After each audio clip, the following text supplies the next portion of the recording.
Over the last 5 years, I've been involved with trading many cards through the transaction manager on the trading card database. Since my first foray in this side hustle, approximately 9,500 cards have been swapped over nearly 400 deals. I haven't had a problem with any of my partners over their communication or the packaging and quality of items received.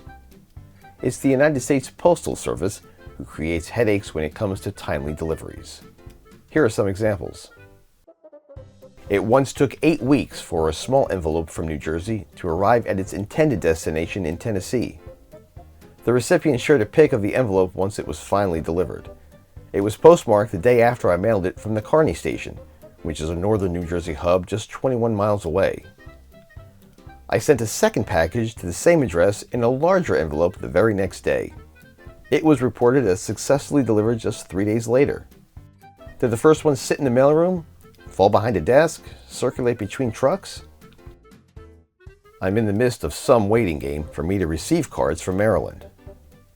Another package from the same city in the Old Line state was shipped and delivered within 1 calendar week during this time. The sender of the missing package recounted the story of a Valentine's Day card he ordered online for his wife, which, although postmarked February 5th, didn't arrive until March 28th. Another shipment was sent to me from Oregon, but was returned to sender 6 days later with a handwritten explanation. I've never heard of this one, especially since the parcel was so thin. The items were resent in a new envelope with 1 stamp and no writing, which was delivered here within 5 days with no problem. It costs an extra 28 cents to have a stamp affixed so an envelope does not go through the postal machines. Non-machinable stamps are not handled properly based on most transactions I've been part of. Most parcels will go through the rollers and be given an intelligent mail barcode no matter what. One might argue, why do you keep paying extra for a service you're not getting? My response is, why are customers not getting the service that they're paying extra for? A couple of years ago, I mailed a check to Tim at Super Collector Catalog, and it took 1 month to reach him. He's in Pennsylvania, and last time I checked, our 2 home states are literally next to one another. I could have driven down after lunch to see him, dropped it off, and been back here for dinner.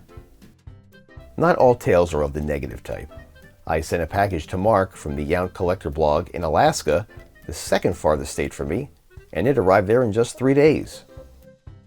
In June of 2025, ComC, a popular source for collectors to acquire single cards, announced some major changes to their shipping costs. The sudden raise, carefully orchestrated after supplying buyers with credit that did not cover the new costs, received a bunch of negative feedback. With my want list to finish off a few somewhat modern sets narrowing, I took a gamble and placed a small order, grabbing all that would help in completing 3 different sets at once. Okay, the shipping costs had gone up from what was usually $6 to about $14. But weigh that with the cost of traveling to various shows, paying tolls, parking, and admission, and then add in the possibility of not finding any of those needed cards at any of those shows. Sometimes it pays not to listen to others or their feedback, as they vary between individuals. My order of 33 cards was placed on Monday, June 9.